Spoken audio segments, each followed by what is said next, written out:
أشهد أن لا إله إلا الله وحده لا شريك له وأشهد أن محمدا عبده ورسوله أما بعد فأعوذ بالله من الشيطان الرجيم بسم الله الرحمن الرحيم الحمد لله رب العالمين الرحمن الرحيم مالك يوم الدين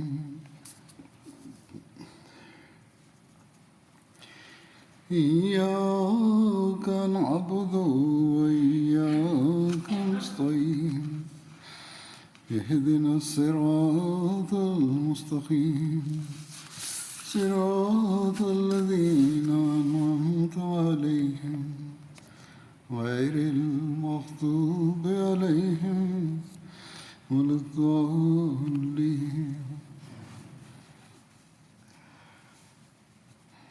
എല്ലാ വർഷവും ഫെബ്രുവരി 20 മുസ്ലിം മൗദിൻ്റെ പ്രവചനവുമായി ബന്ധപ്പെടുത്തി യോഗങ്ങൾ നടത്തുകയും ആ ദിവസത്തെ ഓർമ്മിക്കുകയും ചെയ്യുന്നു. ഈ പ്രവചനം ഹദ്റത്ത് മസീഹ് മൗഊദ് അലൈഹി ഇസ്ലാം ഇസ്ലാമിൻ്റെ ശത്രുക്കളുടെ ആക്ഷേപത്തിന് മറുപടിയായി അള്ളാഹുവിൽ നിന്ന് അറിയിപ്പ് കിട്ടിയതനുസരിച്ച് ചെയ്തതായിരുന്നു. ഇസ്ലാമിൻ്റെ ശത്രുക്കൾ പറഞ്ഞത് ഇസ്ലാം ഒരു ദൃഷ്ടാന്തവും കാണിക്കുന്നില്ല എന്നാണ്. എന്നാൽ അദ്ദേഹം പറഞ്ഞു, ഞാൻ അള്ളാഹുവിൽ നിന്ന് കിട്ടിയ അറിയിപ്പനുസരിച്ച് പറയുന്നു, ഒരു വലിയ ദൃഷ്ടാന്തം ഇസ്ലാമിൻ്റെ സത്യശാസ്ത്രത്തിന് വേണ്ടി ഞാൻ മുഖേന പൂർത്തിയാവുന്നതാണ്.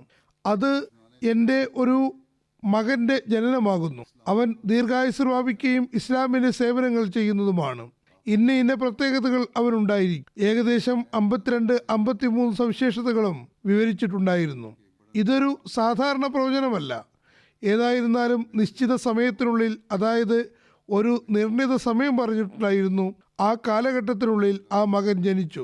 അവൻ ദീർഘായുസ്സ് പ്രാപിക്കുകയും ഇസ്ലാമിൻ്റെ അനിതര സാധാരണമായ സേവനത്തിന് തൗഫീക്ക് പ്രാപിക്കുകയും ചെയ്തു. എല്ലാ വർഷവും ഈ പ്രവചനവുമായി ബന്ധപ്പെട്ട് വ്യത്യസ്ത വിഷയങ്ങളിൽ ജമാഅത്തി യോഗങ്ങളിൽ വെളിച്ചം വീശാറുണ്ട്.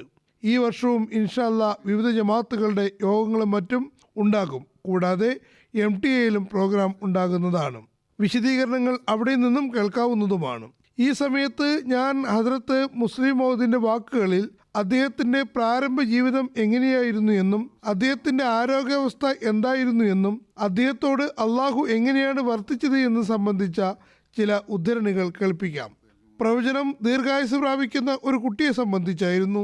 അതായത് ഈ കുട്ടി ദീർഘായുസ്സ് പ്രാപിക്കും. ഈ ദീർഘായുസ്സ് പ്രാപിക്കുന്ന കുട്ടിയുടെ ആരോഗ്യത്തെ സംബന്ധിച്ച് നിങ്ങൾക്ക് ഊഹിക്കാവുന്നതേ ഉള്ളൂ. ഹദ്റത്ത് മുസ്ലിം മൗഊദ് റളിയല്ലാഹു അൻഹു സ്വയം പറയുന്നു, ചെറുപ്പത്തിൽ എൻ്റെ ആരോഗ്യം വളരെ ദുർബലമായിരുന്നു. ആദ്യം വില്ലൻ ചുമയുണ്ടായി.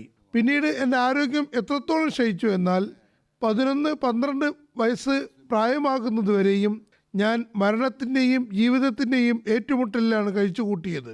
പൊതുവെ കരുതിയത് എനിക്ക് ദീർഘായുസ്സുണ്ടാകാൻ സാധ്യതയില്ല എന്നാണ്. ഇതേ കാലയളവിൽ എനിക്ക് കണ്ണുദീനവും പിടിപെട്ടു. എത്രത്തോളം എന്നാൽ എൻ്റെ ഒരു കണ്ണിൻ്റെ കാഴ്ച ഏറെക്കുറെ ഇല്ലാതായി. അതായത് അതിലൂടെ കാണാൻ കഴിഞ്ഞിട്ടുണ്ടായിരുന്നില്ല. അതല്ലെങ്കിൽ വളരെ നേരിയ രീതിയിലേ കണ്ടിട്ടുണ്ടായിരുന്നുള്ളൂ.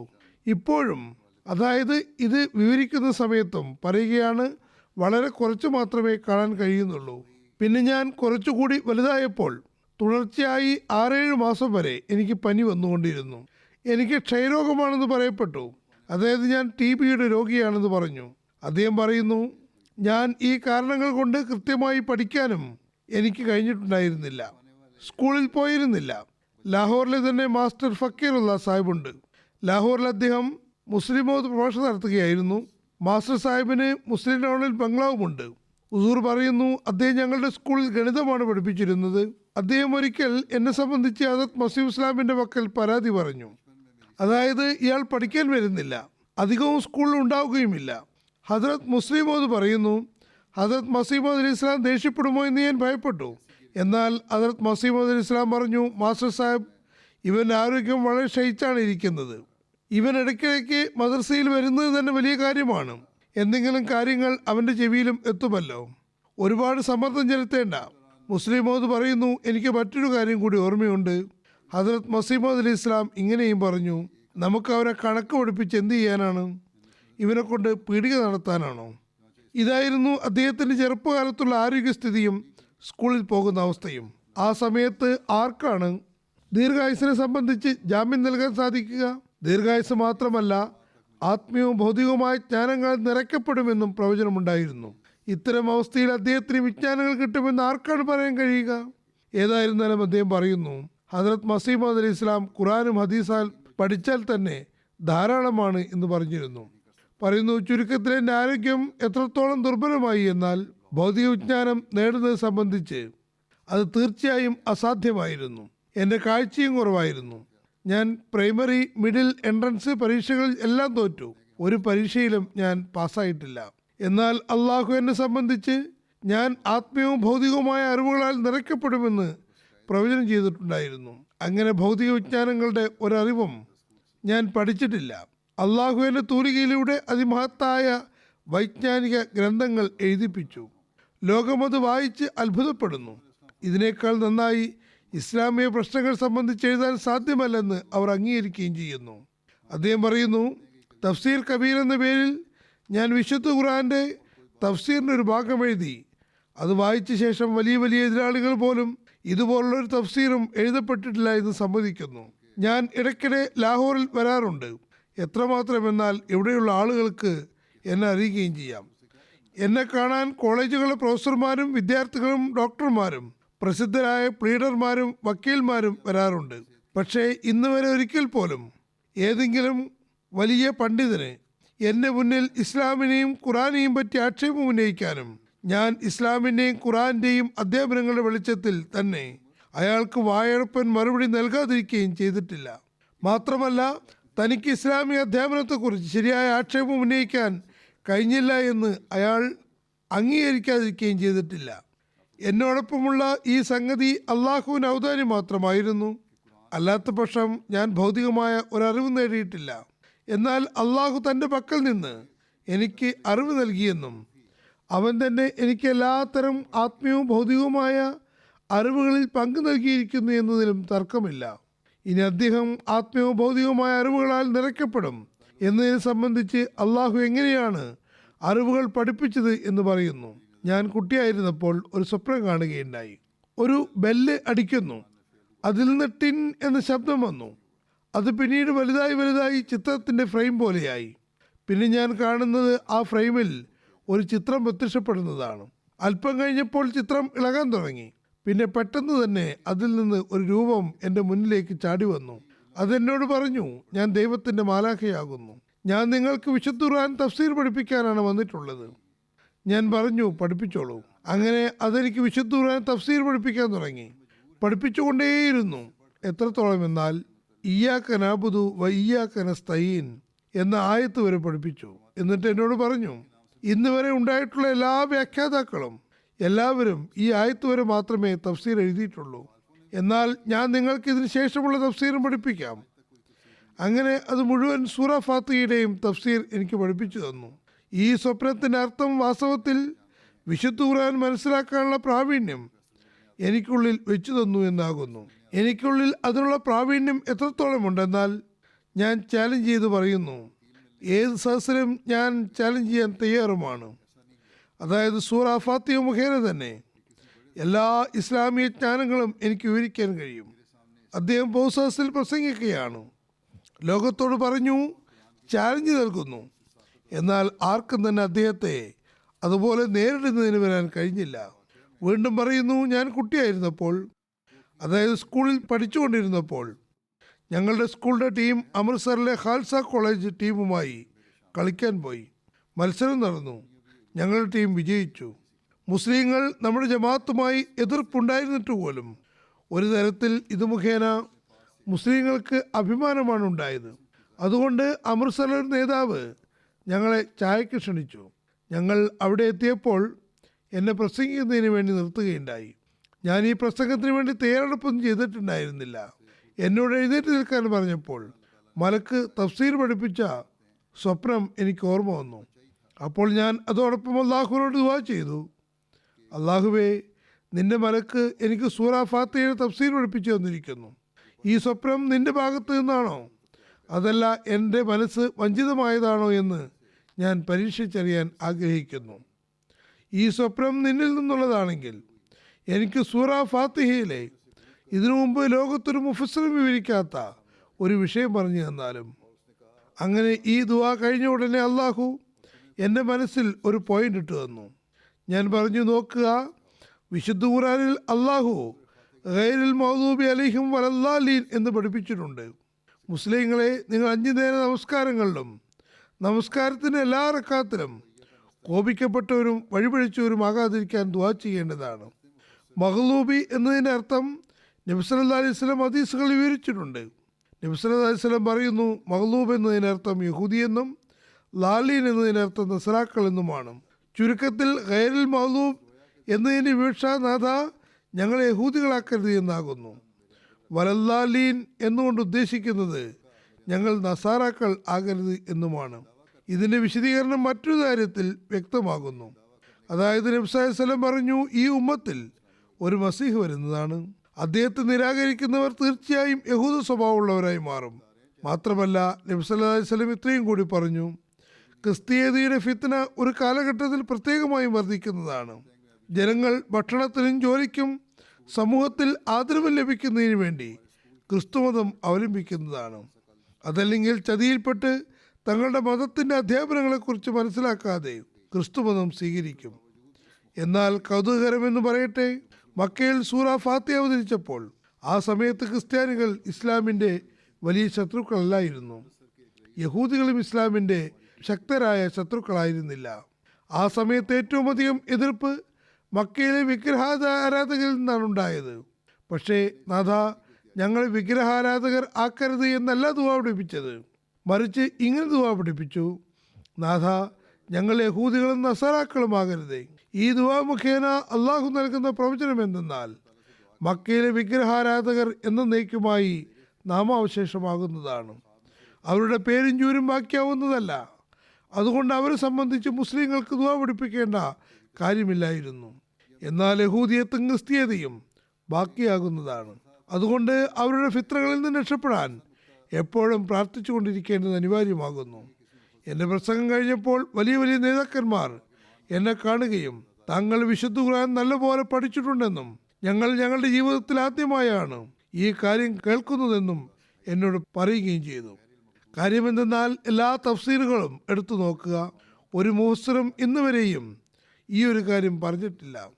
വാസ്തവത്തിൽ അന്ന് അള്ളാഹു എനിക്ക് ഈ കാര്യം വെളിപ്പെടുത്തിയപ്പോൾ എൻ്റെ പ്രായം കേവലം 20 വയസ്സിനടുത്തായിരുന്നു. ചുരുക്കത്തിൽ അള്ളാഹു അവൻ്റെ മലക്ക് മുഖേന എനിക്ക് വിശുദ്ധ ഖുർആന്റെ അറിവ് നൽകുകയുണ്ടായി. അവൻ എനിക്കുള്ളിലുണ്ടാക്കിയ പ്രാവീണ്യം എങ്ങനെയുള്ളതായിരുന്നു എന്നാൽ അത് ആർക്കെങ്കിലും ഖജാവിൻ്റെ താക്കോൽ കിട്ടിയതുപോലെയായിരുന്നു. അതുപോലെ എനിക്ക് വിശുദ്ധ ഖുർആന്റെ വിജ്ഞാനങ്ങളുടെ താക്കോൽ കിട്ടിയിട്ടുണ്ടായിരുന്നു. ലോകത്തുള്ള ഒരു പണ്ഡിതനും എൻ്റെ മുന്നിൽ നിൽക്കാൻ സാധ്യമല്ല. വിശുദ്ധ ഖുർആന്റെ മേന്മ അയാൾക്ക് മുന്നിൽ വെളിപ്പെടുത്താതിരിക്കാൻ എനിക്ക് കഴിയില്ല. ഈ ലാഹോർ പട്ടണത്തിൽ യൂണിവേഴ്സിറ്റി ഉണ്ട്. ലാഹോറിലാണ് അദ്ദേഹം ഇത് പറഞ്ഞതെന്ന് തോന്നുന്നു. ഒരുപാട് കോളേജുകളും ഇവിടെ തുറന്നിട്ടുണ്ട്. വലിയ വലിയ വിജ്ഞാനത്തിൽ പ്രാവീണ്യമുള്ളവർ ഇവിടെ കാണപ്പെടുന്നു.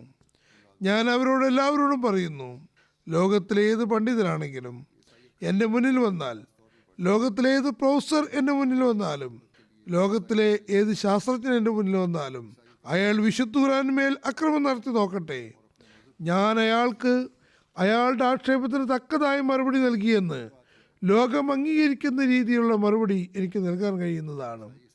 ഞാൻ വെല്ലുവിളിച്ചുകൊണ്ട് പറയുന്നു, ഞാൻ വിശുദ്ധ ഖുർആനിലെ ആയത്തുകൾ മുഖേന തന്നെ അയാൾക്ക് മറുപടി നൽകുന്നതാണ്. വിശുദ്ധ ഖുർആനിലെ അയാളുടെ ആക്ഷേപങ്ങൾ തിരസ്കൃതമാണെന്ന് കാണിക്കുന്നതാണ്. ഈ സംഭവം അദ്ദേഹം പറഞ്ഞതുപോലെ അദ്ദേഹത്തിന് ആ സമയത്ത് 20 വയസ്സ് മാത്രമായിരുന്നു പ്രായം. അള്ളാഹുവിൽ ഉറച്ച വിശ്വാസമുണ്ടായിരുന്നു. എന്നാൽ ഈ ഉറച്ച വിശ്വാസം എപ്പോഴാണ് ഉണ്ടായത്? ഇത് സംബന്ധിച്ച് ഹദരത്ത് മുസ്ലിം മൗഊദ് തന്നെ വിവരിക്കുന്നു. അതിൽ നിന്ന് മനസ്സിലാക്കാൻ കഴിയുന്നത് അള്ളാഹു ചെറുപ്പത്തിൽ തന്നെ അദ്ദേഹത്തെ മുസ്ലിം മൗഊദിന് സാക്ഷാത്കാരമാക്കുകയായിരുന്നു എന്നാണ്. അദ്ദേഹം പറയുന്നു, 1900 അതായത് കൊല്ലം 1900 എൻ്റെ ഹൃദയത്തിൽ ഇസ്ലാമിക അധ്യാപനങ്ങളിലേക്ക് ശ്രദ്ധയുണ്ടാകുന്നതിന് നിമിത്തമായി. അന്ന് എനിക്ക് 11 വയസ്സായിരുന്നു പ്രായം. ഹദരത്ത് മസീഹ് അലൈഹി ഇസ്ലാമിന് വേണ്ടി ഒരാൾ ഭംഗിയുള്ള ഒരു ജുബ്ബ കൊണ്ടുവന്നു. ഞാൻ ആ ജുബ്ബ അദ്ദേഹത്തിൽ നിന്ന് വാങ്ങി, മറ്റൊന്നും കൊണ്ടല്ല. അതിൻ്റെ നിറവും അതിൻ്റെ ചിത്രപ്പണിയും എനിക്ക് ഇഷ്ടപ്പെട്ടിരുന്നു. എനിക്കത് ധരിക്കാൻ കഴിയുമായിരുന്നില്ല, കാരണം അതിൻ്റെ കാൽഭാഗം എൻ്റെ കാലുകൾക്കടിയിൽ താഴ്ന്നു കിടക്കുമായിരുന്നു. അങ്ങനെ എനിക്ക് 11 വയസ്സായപ്പോൾ, AD 1900 അതായത് 1900 ആയപ്പോൾ എൻ്റെ ഹൃദയത്തിൽ ഒരു ചിന്ത വന്നു. ഞാൻ എന്തിനാണ് അള്ളാഹുവിൽ വിശ്വസിക്കുന്നത്? അവൻ്റെ അസ്തിത്വത്തിന് എന്ത് തെളിവാണുള്ളത്? ഞാൻ ഒരുപാട് നേരം ഈ വിഷയത്തിൽ ചിന്തിച്ചു കൊണ്ടിരുന്നു. അവസാനം 10-11 മണിയായപ്പോൾ അതെ, ദൈവമുണ്ട് എന്ന് എൻ്റെ മനസ്സ് തീർച്ചപ്പെടുത്തി. ആ നിമിഷം എനിക്ക് വളരെയധികം സന്തോഷകരമായ നിമിഷമായിരുന്നു. ഒരു കുട്ടിക്ക് തൻ്റെ ഉമ്മാനെ കിട്ടുമ്പോൾ ഉണ്ടാകുന്ന സന്തോഷം പോലെ എനിക്ക് എൻ്റെ സൃഷ്ടികർത്താവിനെ കിട്ടിയെന്ന സന്തോഷമാണ് ഉണ്ടായത്. ഇതായിരുന്നു 11ാമത്തെ വയസ്സിൽ. ഇതായിരുന്നു ചിന്ത. കേട്ടുകേൾവിയായിരുന്ന വിശ്വാസം അറിവുള്ള വിശ്വാസമായി. ഏതായാലും പറയുന്നു, എനിക്ക് എൻ്റെ സന്തോഷം അടക്കി വയ്ക്കാൻ കഴിഞ്ഞില്ല. ഞാൻ ആ സമയത്ത് അള്ളാഹുവിനോട് ദുആ ചെയ്തു. ഒരു നീണ്ട കാലം വരെയും ചെയ്തുകൊണ്ടിരിക്കുകയും ചെയ്തു. അള്ളാഹുവേ, എനിക്കിതിൻ്റെ അസ്തിത്വത്തെക്കുറിച്ച് ഒരിക്കലും സംശയമുണ്ടാക്കരുതേ. അന്ന് എനിക്ക് 11 വയസ്സായിരുന്നു. ഇന്ന് 35 വയസ്സായിരിക്കുന്നു. പക്ഷേ ഇന്നും ഞാൻ ആ ദുആയെ വിലമതിക്കുന്നു. ഞാൻ ഇന്നും പ്രാർത്ഥിക്കുന്നു, അള്ളാഹുവേ, നിൻ്റെ അസ്തിത്വത്തെക്കുറിച്ച് എനിക്കൊരു സംശയവും ഉണ്ടാകരുതേ. അന്ന് ഞാൻ കുട്ടിയായിരുന്നു. ഇന്നെനിക്ക് കൂടുതൽ അനുഭവങ്ങളുണ്ട്. ഇന്ന് ഞാൻ അതിൽ ഇത്ര കൂടി ചേർത്ത് പറയുന്നു, അള്ളാഹുവേ, എനിക്കിതിൻ്റെ അസ്തിത്വത്തെ സംബന്ധിച്ച് അനുഭവജ്ഞാനം നൽകണമേ. ഏതായാലും അദ്ദേഹം പറയുന്നു, വിഷയം എവിടേക്കാണ് പോയത്? ഞാൻ എഴുതി വന്നത് ഹദരത്ത് മസീഹ് അലൈഹി ഇസ്ലാമിനോട് ഞാൻ ആ ജുബ്ബ ചോദിച്ചു. എൻ്റെ ഹൃദയത്തിൽ വിവിധ ചിന്തകളുടെ തിരമാലകൾ ഉയരാൻ തുടങ്ങി.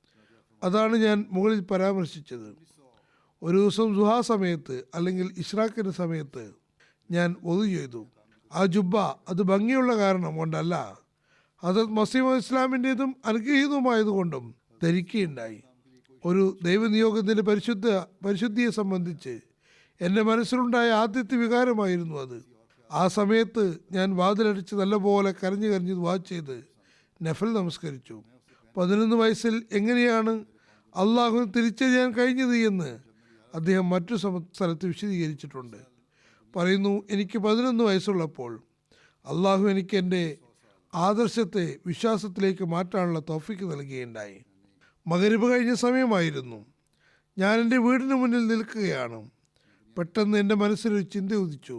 എൻ്റെ പിതാവ് ഈ പ്രസ്ഥാനത്തിന് സ്ഥാപകനായതുകൊണ്ടാണോ, അതല്ല ഈ പ്രസ്ഥാനം സത്യമായതുകൊണ്ടും ഇത് അള്ളാഹുവിൽ നിന്നുള്ളതായതുകൊണ്ടുമാണോ ഞാൻ അഹമ്മദിയായിരിക്കുന്നത്? ഈ ചിന്ത വന്നതിന് ശേഷം ഇക്കാര്യത്തിൽ ചിന്തിച്ച് തീരുമാനമെടുക്കുമെന്നും ഇനി അഹമ്മദിയത്ത് സത്യമല്ലെന്ന് മനസ്സിലായാൽ ഞാൻ എൻ്റെ റൂമിലേക്ക് പ്രവേശിക്കുകയില്ല എന്നും മറിച്ച് ഈ മുറ്റത്ത് നിന്ന് തന്നെ പോകുമെന്നും തീരുമാനിച്ചു. ഇത് 11 വയസ്സുള്ള ഒരു കുട്ടിയുടെ ചിന്തയായിരുന്നു. ഏതായാലും ഈ തീരുമാനമെടുത്ത് ഞാൻ ചിന്തിക്കാൻ തുടങ്ങി. സ്വാഭാവികമായും അതിൻ്റെ പരിണിതിയായി ചില തെളിവുകൾ എൻ്റെ മുന്നിൽ വന്നു. ഞാൻ അവയെ വിമർശിച്ചു. ഒരു തെളിവ് നൽകുമ്പോൾ ഞാൻ അതിനെ ഗണ്ണിച്ചു. പിന്നെ വേറൊരു തെളിവ് വരുമ്പോൾ ഞാൻ അതിനെ നിരാകരിച്ചു. മൂന്നാമതൊരു തെളിവ് വന്നു, അതിനെയും ഞാൻ ഗണ്ണിക്കുകയുണ്ടായി. എത്രത്തോളം എന്നാൽ എൻ്റെ മുന്നിൽ മറ്റൊരു പ്രശ്നം ഉദിച്ചു. മുഹമ്മദ് സല്ലല്ലാഹു അലൈഹി വസല്ലം അള്ളാഹുവിൻ്റെ സത്യപ്രവാചകനായിരുന്നു. ഞാൻ തിരുനബി അംഗീകരിക്കുന്നത് എൻ്റെ മാതാപിതാക്കൾ തിരുനബി സത്യവാനാണെന്ന് വിശ്വസിക്കുന്നത് കൊണ്ടാണോ, അതല്ല എനിക്ക് തെളിവുകളുടെ അടിസ്ഥാനത്തിലാണോ നബി സല്ലല്ലാഹു അലൈഹി വസല്ലം സത്യപ്രവാചകനാണെന്ന് മനസ്സിലാകുന്നത്? ഈ ചോദ്യം എൻ്റെ മുന്നിൽ വന്നപ്പോൾ ഞാൻ ഇതിന് മറുപടി കണ്ടെത്തുമെന്ന് തീരുമാനിച്ചു. അതിനുശേഷം സ്വാഭാവികമായും അള്ളാഹുവിനെ സംബന്ധിച്ച് എൻ്റെ ഉള്ളിൽ ചോദ്യങ്ങൾ ഉടലെടുക്കാൻ തുടങ്ങി. അള്ളാഹു ഉണ്ടെന്ന് ഞാൻ വെറുതെ വിശ്വസിക്കുന്നതാണോ, അതല്ല ഈ ലോകത്തിന് ദൈവമുണ്ടെന്ന് എനിക്ക് വ്യക്തമായതുകൊണ്ടാണോ ഞാൻ വിശ്വസിക്കുന്നത് എന്ന ചോദ്യത്തിനും മറുപടി കണ്ടെത്തേണ്ടിയിരിക്കുന്നു. അങ്ങനെ അള്ളാഹുവിനെ സംബന്ധിച്ചുള്ള ചോദ്യത്തിന് ഞാൻ ചിന്തിക്കാൻ തുടങ്ങി. എൻ്റെ മനസ്സ് പറഞ്ഞു, ദൈവമുണ്ടെങ്കിൽ മുഹമ്മദ് സല്ലല്ലാഹു അലൈഹി വസല്ലം സത്യറസൂലാണ്. മുഹമ്മദ് സല്ലല്ലാഹു അലൈഹി വസല്ലം സത്യപ്രവാചകനാണെങ്കിൽ ഹദരത്ത് മസീഹ് അലൈഹി ഇസ്ലാം സത്യവാനാകുന്നു. ഹദരത്ത് മസീഹ് അലൈഹി ഇസ്ലാം സത്യവാനാണെങ്കിൽ അഹമ്മദിയത്വം തീർച്ചയായും സത്യമാണ്. ഇനി ഈ ലോകത്തിന് ദൈവമില്ലെങ്കിൽ പിന്നെ ഇതിലൊന്നും തന്നെ സത്യമല്ല. ഏതായാലും പറയുന്നു, ഈ ചോദ്യത്തിന് മറുപടി തീർച്ചയായും കണ്ടെത്തുമെന്ന് ഞാൻ തീരുമാനിച്ചു. എൻ്റെ മനസ്സ് ദൈവമില്ല എന്നാണ് തീരുമാനിക്കുന്നതെങ്കിൽ ഞാൻ എൻ്റെ വീട്ടിൽ നിൽക്കുന്നതല്ല, മരിച്ച ഉടൻ തന്നെ പുറത്തേക്ക് പോകുന്നതാണ്. പറയുന്നു, ഈ തീരുമാനമെടുത്ത് ഞാൻ ചിന്തിക്കാൻ തുടങ്ങി. ചിന്തിച്ചുകൊണ്ടേയിരുന്നു. എൻ്റെ പ്രായമനുസരിച്ച് വളരെ ചെറിയ പ്രായമാണ്. ഞാൻ ആ സമയത്ത് ബുദ്ധിപരമായൊരു മറുപടി കൊടുക്കാൻ കഴിഞ്ഞില്ല. എന്നിട്ട് ഞാൻ ചിന്തിച്ചുകൊണ്ടേയിരുന്നു. എത്രത്തോളം എന്നാൽ എൻ്റെ ബുദ്ധി ക്ഷീണിച്ചു തുടങ്ങി. ആ സമയത്ത് ഞാൻ ആകാശത്തേക്ക് നോക്കി. അന്ന് മേഘങ്ങളില്ലായിരുന്നു. അള്ളാഹു അദ്ദേഹത്തിന് ഇങ്ങനെ മനസ്സിലാക്കി കൊടുക്കാൻ ആഗ്രഹിച്ചിരുന്നു. പറയുന്നു, ആകാശം തികച്ചും തെളിഞ്ഞതായിരുന്നു. നക്ഷത്രങ്ങൾ വളരെ പ്രസന്നമായി ആകാശത്ത് മിന്നുന്നുണ്ടായിരുന്നു. ഒരു ക്ഷീണിച്ച മസ്തിഷ്കത്തിന് ഇതിലുമധികം സന്തോഷപ്രദമായ മറ്റെന്ത് കാഴ്ചയാണ് വേണ്ടത്? ക്ഷീണിതനായിരുന്നു. ഞാൻ ആകാശത്തേക്ക് നോക്കിക്കൊണ്ടേയിരുന്നു. ഞാൻ സന്തോഷിച്ചുകൊണ്ടിരുന്നു. നക്ഷത്രങ്ങളെ നോക്കാൻ തുടങ്ങി. എത്രത്തോളം എന്നാൽ ഞാൻ ആ നക്ഷത്രങ്ങളിൽ മുഴുകുകയുണ്ടായി. പിന്നെ എൻ്റെ മനസ്സിൽ നവോന്മേഷം കിട്ടിയപ്പോൾ ഞാൻ മനസ്സിൽ പറഞ്ഞു, എത്ര നല്ല നക്ഷത്രങ്ങളാണ്! ഈ നക്ഷത്രങ്ങൾക്ക് ശേഷം എന്തായിരിക്കും? എൻ്റെ ബുദ്ധി അതിന് മറുപടിയായി പറഞ്ഞു, അതിനുശേഷം മറ്റു നക്ഷത്രങ്ങളുണ്ടാകും. പിന്നെ ഞാൻ പറഞ്ഞു, അതിനുശേഷം എന്തായിരിക്കും? അതിനും എൻ്റെ മനസ്സ് അതേ മറുപടി നൽകി, അതിനുശേഷം വേറെ നക്ഷത്രങ്ങൾ ഉണ്ടായിരിക്കും. പിന്നെ എൻ്റെ മനസ്സ് പറഞ്ഞു, അങ്ങനെയെങ്കിൽ അതിനുശേഷം എന്തായിരിക്കും? വീണ്ടും എൻ്റെ ബുദ്ധി പഴയ മറുപടി തന്നെ നൽകി, അവയ്ക്ക് ശേഷം മറ്റു നക്ഷത്രങ്ങൾ ഉണ്ടായിരിക്കും. ഞാൻ പറഞ്ഞു, ശരി, അങ്ങനെയെങ്കിൽ അതിനുശേഷം എന്തായിരിക്കും? അതിന് മറുപടി എൻ്റെ മനസ്സും എൻ്റെ ബുദ്ധിയും എന്നോട് പറഞ്ഞു, വേറെ നക്ഷത്രങ്ങൾ ഉണ്ടായിരിക്കും. എൻ്റെ മനസ്സ് പറഞ്ഞു, ഒന്നിനു ശേഷം രണ്ടാമതും മൂന്നാമതും നാലാമതും നക്ഷത്രങ്ങൾ മാത്രമാണോ? ഈ ശൃംഖല അവസാനിക്കുന്നില്ലേ? ഇനി അവസാനിക്കുന്നെങ്കിൽ അതിനുശേഷം എന്തായിരിക്കും? ഈ പ്രശ്നത്തെ സംബന്ധിച്ച് തന്നെയാണ് അധികം ആളുകളും അത്ഭുതം കൂറുന്നത്.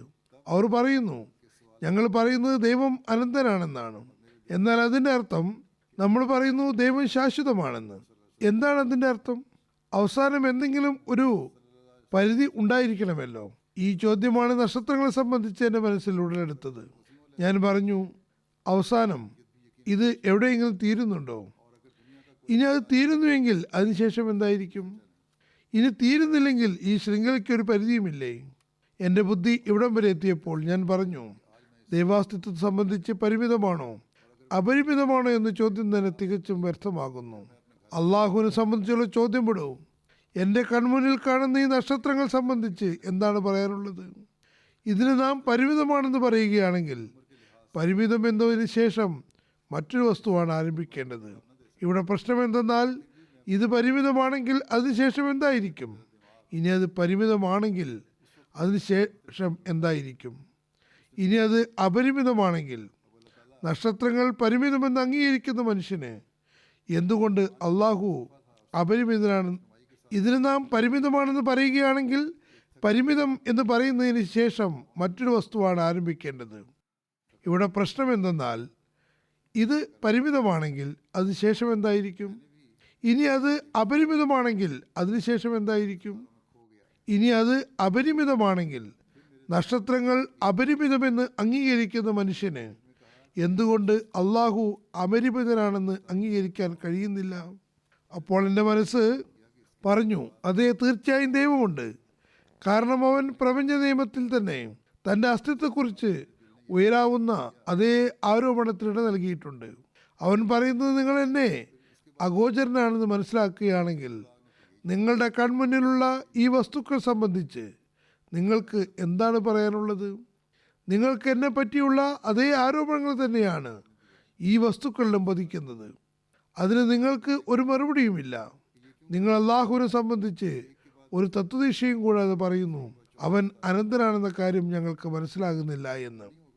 മറ്റൊരു സ്ഥലത്ത് അദ്ദേഹം പറയുന്നു, ഈ തെളിവ് മുഖേന ദൈവാസ്തിത്വത്തെ സംബന്ധിച്ച് എനിക്ക് ബോധ്യമായപ്പോൾ നബി സല്ലല്ലാഹു അലൈഹി വസല്ലമയുടെ സത്യസാക്ഷ്യവും ഹദരത്ത് മസീഹ് മൗഊദ് ഇസ്ലാമിൻ്റെ സത്യസാക്ഷ്യവും എനിക്ക് വ്യക്തമായി. ഏതായിരുന്നാലും അള്ളാഹു അദ്ദേഹത്തെ വിജ്ഞാനങ്ങളാൽ നിറയ്ക്കുന്നതാണ് എന്നതിന് ഇത് ഒരു തെളിവാകുന്നു. ഒരു സാധാരണ പഠിപ്പുള്ള കുട്ടിയുടെ മനസ്സിൽ ഇങ്ങനെയുള്ള ചോദ്യമുണ്ടാകുകയും പിന്നീട് സ്വയം മാർഗദർശനം നൽകുകയും ചെയ്തു. ഹദരത്ത് ഖലീഫത്തുൽ മസീഹ് അവ്വൽ മുസ്ലിം അള്ളാഹുവിനെ സംബന്ധിച്ച് വെച്ചു പുലർത്തിയിരുന്ന ധാരണ എന്തായിരുന്നു? ഇതിനെക്കുറിച്ച് ഖലീഫത്തുൽ മസീഹ് അവ്വൽ പറയുന്നു, ഇതിൽ നിന്ന് മനസ്സിലാക്കാൻ കഴിയുന്നത് ഈ കുട്ടിയെ തന്നെയാണ് മുസ്ലിം മൗദിൻ്റെ സാക്ഷാത്കാരം എന്ന് അദ്ദേഹം മനസ്സിലാക്കിയിരുന്നു എന്നാണ്.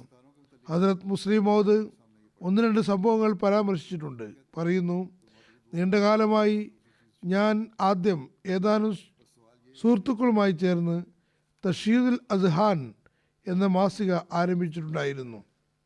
ഈ മാസിക വെളിച്ചത്ത് കൊണ്ടുവരാൻ ഒരു ലേഖനം ഞാൻ തയ്യാറാക്കി. അതിലിതിൻ്റെ ഉദ്ദേശലക്ഷ്യങ്ങൾ വിവരിച്ചിട്ടുണ്ടായിരുന്നു. അത് പ്രസിദ്ധീകരിച്ചപ്പോൾ ഹദരത്ത് ഖലീഫത്തുൽ മസീഹ് അവ്വൽ റളിയല്ലാഹു അൻഹു ഹദരത്ത് മസീഹ് മൗഊദ് ഇസ്ലാമിൻ്റെ സവിധത്തിൽ അതിനെ പ്രത്യേകമായും പ്രശംസിച്ചു. എന്നിട്ട് പറഞ്ഞു, ഈ ലേഖനം അങ്ങ് വായിക്കാൻ മാത്രം പ്രസക്തമാണ്. അങ്ങനെ ഹദരത്ത് മസീഹ് മൗഊദ് ഇസ്ലാം ആ മാസിക വരുത്തിക്കുകയും മൗലവി മുഹമ്മദ് അലി സാഹിബിനെ കൊണ്ട് എന്ന് തോന്നുന്നു ആ ലേഖനം വായിച്ചു കേൾക്കുകയും ശ്ലാഘിക്കുകയും ചെയ്തു.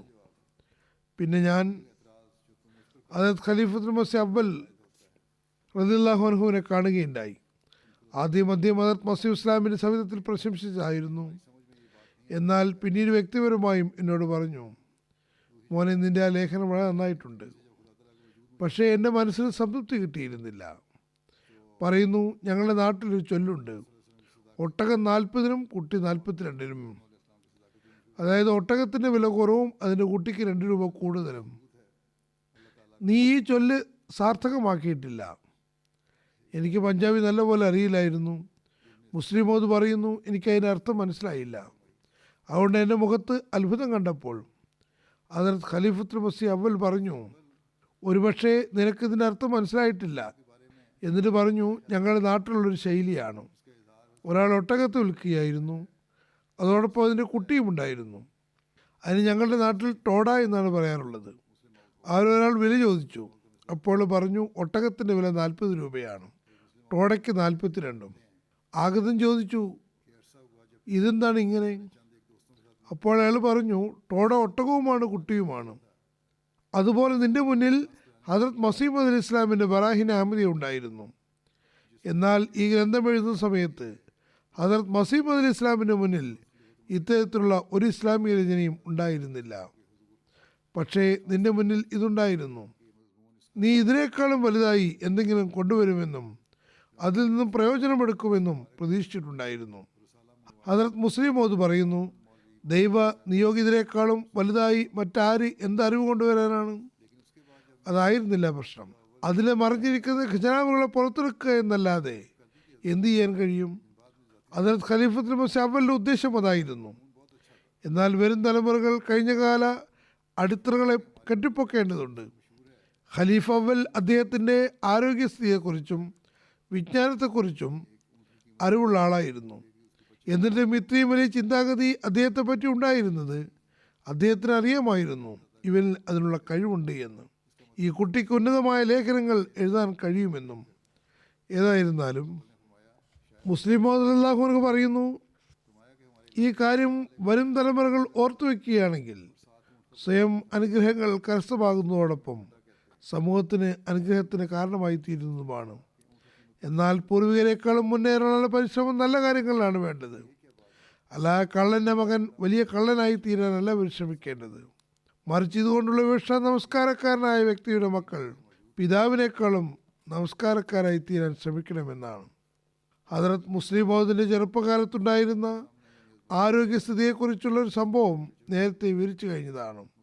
അദ്ദേഹത്തിൻ്റെ ആരോഗ്യത്തിന് കുറിച്ചുള്ള മറ്റൊരു സംഭവം, വാസ്തവത്തിൽ ഇതും ഖലീഫ അവ്വലിനും ഹദരത്ത് മസീഹ് മൗഊദ് ഇസ്ലാമിനും അദ്ദേഹത്തോടുണ്ടായിരുന്ന സ്നേഹവത്സരങ്ങളുടെ സംഭവമാകുന്നു. അതോടൊപ്പം ഈ കുട്ടി മുസ്ലിം മൗഊദ് ആകുമെന്നും അദ്ദേഹത്തിന് ഉറച്ച വിശ്വാസമുണ്ടായിരുന്നു എന്നും ഇത് തെളിയിക്കുകയും ചെയ്യുന്നു. ഏതായിരുന്നാലും ഹദരത്ത് മുസ്ലിം മൗഊദ് ഈ സംഭവത്തെക്കുറിച്ച് പറയുന്നു, എൻ്റെ വിദ്യാഭ്യാസത്തിൻ്റെ കാര്യത്തിൽ എനിക്ക് മേൽ ഏറ്റവും വലിയ ഔദാര്യം ഹദരത്ത് ഖലീഫത്തുൽ മസീഹ് അവ്വൽ റളിയല്ലാഹു അൻഹുവിൻ്റേതാണ്. അദ്ദേഹം വൈദ്യനുമായിരുന്നു. എൻ്റെ ആരോഗ്യം പുസ്തകങ്ങൾ വായിക്കാൻ അധിക നേരം അനുയോജ്യമല്ല എന്ന് അദ്ദേഹത്തിന് അറിയാമായിരുന്നു. അതുകൊണ്ട് അദ്ദേഹത്തിൻ്റെ രീതി എന്തായിരുന്നു എന്നാൽ എന്നെ കൂടെ ഇരുത്തിയിട്ട് പറഞ്ഞിരുന്നു, മോനെ, ഞാൻ വായിച്ചു കൊണ്ടിരിക്കാം, നീ കേട്ടുകൊണ്ടിരിക്കുക. പിന്നെ അദ്ദേഹം തൻ്റെ ആരോഗ്യം സ്ഥിതി വിവരിച്ചുകൊണ്ട് പറയുന്നു, ഇതിനൊരു കാരണം കൂടിയുണ്ട്. കുട്ടിക്കാലത്ത് എൻ്റെ കണ്ണുകളിൽ കണ്ണുദീനമുണ്ടായിരുന്നു. നേരത്തെയും കണ്ണുകളെ സംബന്ധിച്ച് പരാമർശിച്ചതാണ്. തുടർച്ചയായി 3-4 മാസം വരെ എൻ്റെ കണ്ണുകളിൽ അസുഖമുണ്ടായിരുന്നു. കണ്ണുനീരം കാരണം ഒരുപാട് പ്രയാസമുണ്ടായി. ഡോക്ടർമാർ പറഞ്ഞു ഈ കുട്ടിയുടെ കാഴ്ച നഷ്ടപ്പെടുന്നതാണ്. അപ്പോൾ ഹദരത്ത് മസീഹ് ഇസ്ലാം എൻ്റെ ആരോഗ്യത്തിന് വേണ്ടി പ്രത്യേകമായും ദുആ ചെയ്യാൻ തുടങ്ങി. ഹദരത്ത് മസീഹ് അലി ഇസ്ലാം എനിക്ക് വേണ്ടി നോമ്പും എടുത്തു തുടങ്ങി. ഹദരത്ത് മുസ്ലിം മൗദ് പറയുന്നു, അദ്ദേഹം എത്ര നോമ്പെടുത്തു എന്ന് എനിക്ക് ഇപ്പോൾ ഓർമ്മയില്ല. ഏതായിരുന്നാലും 3 or 7 നോമ്പ് അദ്ദേഹം എടുത്തിരുന്നു. അങ്ങനെ അവസാനം നോമ്പ് തുറക്കുമ്പോൾ, നോമ്പ് തുറക്കുന്നതിന് വേണ്ടി വായിൽ എന്തോ ഇട്ടപ്പോൾ പെട്ടെന്ന് ഞാൻ കണ്ണു തുറക്കുകയും എനിക്കെല്ലാം കാണാൻ കഴിയുന്നു എന്ന് ഞാൻ വിളിച്ചു പറയുകയും ചെയ്തു. ഹദരത്ത് മസീഹ് അലി ഇസ്ലാം ഇഫ്താരി ചെയ്യാൻ തുടങ്ങിയപ്പോൾ ഹദരത്ത് മുസ്ലിം മൗദ് പറയുന്നു, ഞാൻ കണ്ണുകൾ തുറന്നുകൊണ്ട് പറഞ്ഞു, എനിക്ക് കാണാൻ തുടങ്ങിയിരിക്കുന്നു. പക്ഷേ ഈ രോഗത്തിൻ്റെ കാഠിന്യവും അതിന് തുടർച്ചയായ ആഘാതവും കാരണം എൻ്റെ ഒരു കണ്ണിൻ്റെ കാഴ്ച നഷ്ടപ്പെട്ടു. അദ്ദേഹം അതേക്കുറിച്ച് വിശദീകരിക്കുന്നു, എൻ്റെ ഇടത് കണ്ണിന് കാഴ്ചയില്ല. എനിക്ക് വഴി കാണാൻ കഴിയും, പക്ഷേ അതുകൊണ്ട് പുസ്തകങ്ങൾ വായിക്കാൻ കഴിയില്ല. എൻ്റെ 3-4 അടി അപ്പുറത്തിരിക്കുന്ന വ്യക്തി എൻ്റെ പരിചയക്കാരനാണെങ്കിൽ അയാളെ കണ്ടാൽ എനിക്ക് തിരിച്ചറിയാൻ പറ്റും. എന്നാൽ പരിചയമില്ലാത്ത ആളാണെങ്കിൽ അയാളുടെ രൂപം പോലും മനസ്സിലാവുകയില്ല. വലത് കണ്ണ് മാത്രമേ പ്രവർത്തനക്ഷമമായിട്ടുള്ളൂ, പക്ഷെ അതിനും രോഗമുണ്ട്. എത്രത്തോളം ശക്തമെന്നാൽ ഒരുപാട് രാത്രികളോളം ഉണർന്നു തന്നെ കഴിയേണ്ടി വന്നിട്ടുണ്ട്. ഇതായിരുന്നു ആരോഗ്യസ്ഥിതി. ഇനി വൈജ്ഞാനിക പ്രവർത്തനങ്ങൾ നോക്കുക. എങ്ങനെയാണ് അള്ളാഹുവിൻ്റെ സഹായം അദ്ദേഹത്തോടൊപ്പം ഉണ്ടായത്? അദ്ദേഹം പറയുന്നു, ഹദരത്ത് മസീഹ് അലി ഇസ്ലാമിൻ എൻ്റെ അധ്യാപകരോട് പറഞ്ഞു, ഇവൻ്റെ പഠനം ഇവൻ്റെ സൗകര്യമനുസരിച്ചായിരിക്കും. അവൻ പഠിക്കാൻ ആഗ്രഹിക്കുന്നത്ര പഠിക്കട്ടെ. പഠിക്കുന്നില്ലെങ്കിൽ സമ്മർദ്ദം ചെലുത്തരുത്. കാരണം അവൻ്റെ ആരോഗ്യം പഠനഭാരം സഹിക്കാൻ കെൽപ്പുള്ളതല്ല. ഹദരത്ത് മസീഹ് അലി ഇസ്ലാം എന്നോട് ഇത്രമാത്രം പറയുമായിരുന്നു, നീ ഖുർആൻ്റെ തർജ്ജമയും ബുഖാരിയും ഹദരത്ത് മൗലവി സാഹിബിൽ നിന്ന് പഠിക്കുക, അതായത് ഹദരത്ത് ഖലീഫ അവലിൽ നിന്ന്. അത് കൂടാതെ മസീഹ് അലി ഇസ്ലാം ഇത്രയും കൂടി പറഞ്ഞിരുന്നു, കുറച്ച് വൈദ്യവും പഠിക്കണം. എന്നാൽ വൈദ്യം നമ്മുടെ കുടുംബ തൊഴിലാണ്. അദ്ദേഹം പറയുന്നു, എൻ്റെ വിദ്യാഭ്യാസം ഇങ്ങനെയായിരുന്നു. വാസ്തവത്തിൽ നിർബന്ധാവസ്ഥയും ഉണ്ടായിരുന്നു. ചെറുപ്പത്തിൽ കണ്ണുകൾക്കുള്ള പ്രയാസം കൂടാതെ എനിക്ക് ഹൃദ്രോഗവും ഉണ്ടായിരുന്നു. ഒരുപാട് രോഗങ്ങളുണ്ടായിരുന്നു. 6 മാസങ്ങളോളം ചെറുപയർ പരിപ്പിൻ്റെ വെള്ളമോ ഇലക്കറികളുടെ വെള്ളമോ ആണ് എനിക്ക് തന്നിരുന്നത്. അതോടൊപ്പം എനിക്ക് പ്ലീഹയ്ക്കും അസുഖമുണ്ടായിരുന്നു. റെഡ് അയോഡൈഡ് ഓഫ് മെർക്കുറി കൊണ്ട് ഈ സ്ഥലത്ത് തടവുമായിരുന്നു. അതുപോലെ തന്നെ കഴുത്തിനും അതുകൊണ്ട് മാലിഷ് ചെയ്തിരുന്നു. കാരണം എനിക്ക് തൈറോയിഡിൻ്റെയും അസുഖമുണ്ടായിരുന്നു. ചുരുക്കത്തിൽ കണ്ണുനീരവും ഹൃദ്രോഗവും പ്ലീഹയുടെ അസുഖവും പിന്നെ അതോടൊപ്പം പനിയും ആരംഭിച്ചിട്ടുണ്ടായിരുന്നു. 6 മാസത്തോളം പനി മാറിയിരുന്നില്ല. എൻ്റെ പഠനത്തെ സംബന്ധിച്ച് മുതിർന്നവരെടുത്ത തീരുമാനം പഠിക്കുന്നത്ര പഠിക്കട്ടെ, കൂടുതൽ സമ്മർദ്ദം ചെലുത്തേണ്ട എന്നാണ്. ഇത്തരം അവസ്ഥയിൽ എൻ്റെ വിദ്യാഭ്യാസ യോഗ്യത എന്തായിരിക്കുമെന്ന് ആർക്കും ഊഹിക്കാവുന്നതേ ഉള്ളൂ. ഞങ്ങളുടെ മാതാമഹൻ ഹദരത്ത് മീർ നാസർ നവാബ് സാഹിബ് റളിയല്ലാഹു തആല അൻഹു എനിക്ക് ഉറുദു പരീക്ഷ നടത്തി. പറയുന്നു, ഇപ്പോഴും എൻ്റെ കൈയക്ഷരം മോശമാണ്, നല്ലതല്ല. എന്നാൽ അക്കാലത്ത് എത്രത്തോളം മോശമായിരുന്നു എന്നാൽ ഞാൻ എന്താണ് എഴുതിയിരുന്നത് എന്ന് ആർക്കും വായിക്കാൻ കഴിഞ്ഞിരുന്നില്ല. അദ്ദേഹം ഞാൻ എന്താണ് എഴുതിയതെന്ന് വായിക്കാൻ ശ്രമിച്ചു, എന്നാൽ അദ്ദേഹത്തിന് മനസ്സിലായില്ല. മീർ സാഹിബിൻ്റെ സ്വഭാവം വളരെ തീക്ഷ്ണമായിരുന്നു.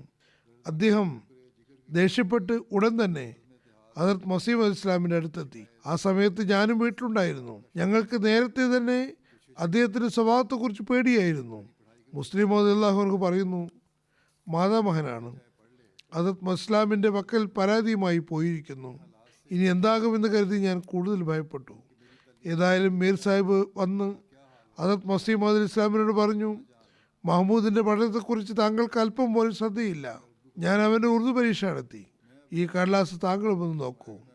വളരെ മോശം കൈയക്ഷരമാണ്. ആർക്കും ഈ എഴുത്ത് വായിക്കാൻ കഴിയുന്നില്ല. അതേ ആവശ്യത്തിൽ അദ്ദേഹം ഇസ്ലാമിനോട് പറഞ്ഞു, താങ്കൾക്ക് അല്പം പോലും ശ്രദ്ധയില്ല.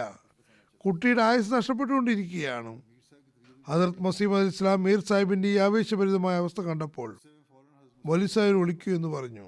അദ്ദേഹത്തിന് എപ്പോൾ വിഷമഘട്ടം നേരിട്ടാലും അദ്ദേഹം ഹദരത്ത് ഖലീഫുൽ മസീഹ് അവലിനെ വിളിക്കുമായിരുന്നു. ഹദരത്ത് ഖലീഫ അവലിന് നേരത്തെ തന്നെ എന്നോട് വലിയ പ്രതിപത്തിയായിരുന്നു. അദ്ദേഹം വരികയും പതിവുപോലെ തല താഴ്ത്തി ഒരു ഭാഗത്ത് നിൽക്കുകയും ചെയ്തു. ഹദരത്ത് മസീഹ് ഇസ്ലാം പറഞ്ഞു, മൗലവി സാബ്, ഞാൻ താങ്കൾ വിളിച്ച കാര്യം എന്തെന്നാൽ മീർ സാഹിബ് പറയുന്നു മഹമ്മൂദിൻ്റെ കൈയിഷ്ടം വളരെ മോശമാണെന്ന്. അവൻ്റെ ഒരു പരീക്ഷ നടത്താൻ ഞാൻ ആഗ്രഹിക്കുന്നു. ഇത് പറഞ്ഞ് ഹദരത്ത് മസീഹ് മൗദ് അലി സ്വലാത്തു വസ്സലാം പേനയെടുത്ത് 2-3 വരി വാചകങ്ങൾ എഴുതി എനിക്ക് തന്നിട്ട് അത് പകർത്തി എഴുതാൻ പറഞ്ഞു. ഈ പരീക്ഷയാണ് ഹദരത്ത് മസീഹ് ഇസ്ലാം എന്നോടെടുത്തത്. ഞാൻ വളരെ ശ്രദ്ധയോടെ ആലോചിച്ച് അത് പകർത്തി എഴുതി. ഒന്നാമത് ആ വാചകം വലുതൊന്നുമായിരുന്നില്ല. രണ്ടാമത് പകർത്തിയാൽ മതിയായിരുന്നു. പകർത്തുന്നത് കൂടുതൽ എളുപ്പമുള്ള കാര്യമാണ്, കാരണം യഥാർത്ഥ സംഗതി മുന്നിലുണ്ടല്ലോ. പിന്നെ ഞാൻ സാവധാനം പകർത്തുകയുണ്ടായി. അലിഫും ബാവും ഒക്കെ ശ്രദ്ധാപൂർവം എഴുതി. ഹദരത്ത് മസീഹ് ഇസ്ലാം അത് കണ്ടപ്പോൾ പറഞ്ഞു, മീർ സാഹിബിൻ്റെ സംസാരം കേട്ടപ്പോൾ എനിക്ക് വലിയ വേവലാതിയായി. പക്ഷേ ഇവൻ്റെ കൈയിഷ്ടം എൻ്റെ കൈയിഷ്ടവുമായി സാദൃശ്യമുള്ളതാണ്. ഹദരത്ത് മുസ്ലിം മൗദ് പറയുന്നു, ഹദരത്ത് ഖലീഫ അവൽ നേരത്തെ തന്നെ എൻ്റെ പക്ഷത്തായിരുന്നു. എന്നെ പിന്തുണയ്ക്കാൻ കടം വാങ്ങിയിരിക്കുന്നത് പോലെയായിരുന്നു. അദ്ദേഹം പറഞ്ഞു, ഹുസൂർ, മീർ സാഹിബിന് വലിയ ആവേശം വന്നതാണ്. ഇയാളുടെ കൈയിഷ്ടം വളരെ നല്ലതാണ്. ഇതായിരുന്നു എൻ്റെ അവസ്ഥ. പറയുന്നു, ഇത്തരം അവസ്ഥയിൽ ഞാൻ ഭൗതികമായി എന്ത് അറിവ് കരസ്ഥമാക്കാനാണ്?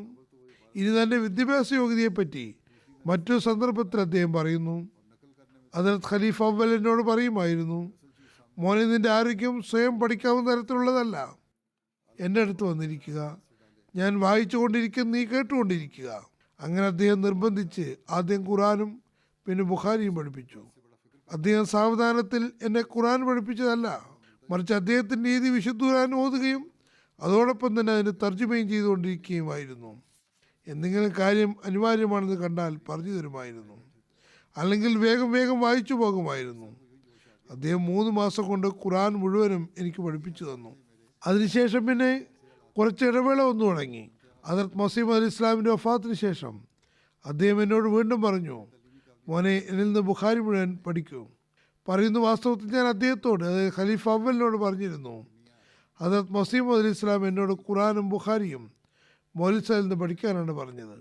അങ്ങനെ ഹദരത്ത് മസീഹ് അലി ഇസ്ലാമിൻ്റെ ജീവിതകാലത്ത് തന്നെ ഞാൻ അദ്ദേഹത്തിൽ നിന്നും ഖുറാനും ബുഖാരിയും പഠിച്ചു തുടങ്ങി. ഇടവേളകളും ഉണ്ടായിരുന്നു. അതുപോലെ വൈദ്യവും ഹദരത്ത് മസീഹ് ഇസ്ലാമിൻ്റെ നിർദ്ദേശപ്രകാരം ഞാൻ അദ്ദേഹത്തിൽ നിന്ന് പഠിക്കാൻ തുടങ്ങിയിരുന്നു. ഏതായിരുന്നാലും പറയുന്നു, ഞാൻ അദ്ദേഹത്തിൽ നിന്ന് വൈദ്യവും പഠിച്ചു. വിശുദ്ധമായ തഫ്സീർ അദ്ദേഹം 2 മാസം കൊണ്ട് പൂർത്തിയാക്കി തന്നു. അദ്ദേഹം എന്നെ അടുത്തിരുത്തി ചിലപ്പോൾ പകുതി അല്ലെങ്കിൽ മുഴുവനും ജുസു തർജ്ജമയോടെ വായിച്ചു കേൾപ്പിച്ചിരുന്നു. ഏതെങ്കിലും ആയത്തിനൊക്കെ തഫ്സീറും ചെയ്തു തന്നിരുന്നു. ഇങ്ങനെ ബുഖാരിയും 2-3 മാസം കൊണ്ട് എനിക്ക് തീർത്തു തന്നു. ഒരിക്കൽ റംസാൻ മാസത്തിൽ അദ്ദേഹം മുഴുവൻ ഖുറാനെയും ദർസ് കൊടുത്തു. ഞാനും അതിൽ പങ്കെടുത്തിരുന്നു. ഏതാനും അറബി പ്രസിദ്ധീകരണങ്ങളും അദ്ദേഹത്തിൽ നിന്ന് പഠിക്കാനുള്ള അവസരമുണ്ടായി. ചുരുക്കത്തിൽ ഇതായിരുന്നു എൻ്റെ വിദ്യാഭ്യാസം. ആദ്യത്തെ പ്രസംഗവും അതിൽ ഹദരത്ത് ഖലീഫത്തുൽ മസീഹ് അവലിൻ്റെ സന്തോഷപ്രകടനവും. ഇത് സംബന്ധിച്ച് അദ്ദേഹം വിവരിക്കുന്നു, ഞങ്ങളുടെ ഒരു ഉസ്താദ് ഉണ്ടായിരുന്നു. ഞാൻ ദർസ് കൊടുക്കുമ്പോൾ അദ്ദേഹം കൃത്യമായി എൻ്റെ ദർസിൽ പങ്കെടുത്തിരുന്നു. എന്നാൽ എൻ്റെ വേറെ ഉസ്താദ് കൂടി ഉണ്ടായിരുന്നു. അദ്ദേഹം ദർസ് കൊടുക്കുമ്പോൾ ആദ്യം പറഞ്ഞ ആൾ പള്ളിയിൽ വന്ന് അദ്ദേഹത്തിൻ്റെ ദർസാണെന്ന് കണ്ടാൽ തിരിച്ചു പോകുമായിരുന്നു. എന്നിട്ട് പറഞ്ഞിരുന്നു, ഇയാളുടെ കാര്യങ്ങൾ എന്ത് കേൾക്കാനാണ്? ഇതൊക്കെ നേരത്തെ കേട്ടത് തന്നെയാണ്. എന്നാൽ എൻ്റെ ദർസിൽ അദ്ദേഹത്തിൻ്റെ ശിഷ്യനായിരുന്നിട്ട് കൂടി എന്നെ സംബന്ധിച്ച് സതുദ്ദേശം വെച്ച് പുലർത്തുകയും അതിൽ തീർച്ചയായും പങ്കെടുക്കുകയും ചെയ്തിരുന്നു. അദ്ദേഹം ഇങ്ങനെ പറയുമായിരുന്നു, ഇദ്ദേഹം മുഖേന വിശുദ്ധ ഖുർആൻ്റെ ചില പുതിയ അർത്ഥതലങ്ങൾ മനസ്സിലാക്കാൻ എനിക്ക് കഴിയുന്നു. ഇതും അള്ളാഹുവിൻ്റെ അനുഗ്രഹമാണ്. ചില ആളുകൾക്ക് ചെറിയ പ്രായത്തിൽ തന്നെ ജ്ഞാനങ്ങൾ തുറക്കപ്പെടുന്നു. മറ്റൊരു ചിന്തയിൽ പോലും അത് വരാറില്ല. വാസ്തവത്തിൽ അള്ളാഹു ഇദ്ദേഹത്തെ മുസ്ലിം മൗദിനെ സാക്ഷാത്കാരമാക്കേണ്ടിയിരുന്നു. അതുകൊണ്ട് താൻ തന്നെ അധ്യാപനം നൽകിക്കൊണ്ടിരിക്കുകയായിരുന്നു. ഏതായിരുന്നാലും അദ്ദേഹം പറയുന്നു, ഇതേ പള്ളിയിൽ, ഇത് മസ്ജിദ് അക്സയാണെന്ന് തോന്നുന്നു, 1907 ഏറ്റവും ആദ്യത്തെ പൊതു പ്രസംഗം ഞാൻ നടത്തി. ജൽസയുടെ സന്ദർഭമായിരുന്നു. ഹദരത്ത് മസീഹ് ഇസ്ലാമിൻ്റെ ജീവിതകാലത്തുള്ള സംഭവമാണ്. വഫാത്തിന് 1 വർഷം മുമ്പുള്ളത്. ജലസയുടെ അവസരമായിരുന്നു. ഒരുപാട് ആളുകൾ ഒരുമിച്ച് കൂടിയിരുന്നു. അതത് ഖലീഫ അവ്വൽ റളിയല്ലാഹു അൻഹുവും ഉണ്ടായിരുന്നു. ഞാൻ സൂറ ലുക്മാൻ 2ാമത്തെ റുക്കു ഓതി. പിന്നെ അതിന് തഫ്സീർ വിവരിച്ചു. എൻ്റെ ആ സമയത്തുള്ള അവസ്ഥ എന്തായിരുന്നു എന്നാൽ, ഞാൻ എഴുന്നേറ്റ് നിന്നു. അതിനു മുമ്പ് ഞാൻ പബ്ലിക്കിൽ പ്രസംഗിച്ചിട്ടേ ഉണ്ടായിരുന്നില്ല. അന്നെൻ്റെ പ്രായം കേവലം 18 വയസ്സായിരുന്നു. ആ സമയത്ത് അത് ഖലീഫ അവ്വലിൻ സന്നിഹിതനായിരുന്നു. 5 അംഗങ്ങളും ഉണ്ടായിരുന്നു. ഒരുപാട് മറ്റു സഹോദരങ്ങളും എത്തിയിരുന്നു. അതുകൊണ്ട് എൻ്റെ കണ്ണുകൾക്ക് മുന്നിൽ അന്ധകാരം പടർന്നു. ആ സമയത്ത് ആരാണ് എൻ്റെ മുന്നിലുള്ളത് ഇല്ലാത്തത് എന്ന് എനിക്കറിയുമായിരുന്നില്ല. പ്രസംഗം അരമണിക്കൂറോ 3/4 മണിക്കൂറോ നീണ്ടു നിന്നു. പ്രസംഗം കഴിഞ്ഞ് ഞാൻ ഇരുന്നു. എനിക്ക് ഓർമ്മയുണ്ട്, ഹദരത്ത് ഖലീഫ അവ്വൽ എഴുന്നേറ്റ് എന്ന് പറഞ്ഞു, മോനെ, നീ നല്ല പ്രസംഗമാണ് ചെയ്തത്. ഞാൻ നിനക്ക് ആശംസകൾ നേരുന്നു.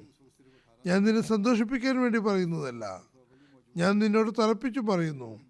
വാസ്തവത്തിൽ പ്രസംഗം വളരെ നന്നായിരുന്നു. അള്ളാഹു അദ്ദേഹത്തെ ജ്ഞാനങ്ങളാൽ നിറച്ചിരുന്നു. അദ്ദേഹത്തിൻ്റെ 52 വർഷക്കാല ജീവിതം അതിന് സാക്ഷിയുമാണ്.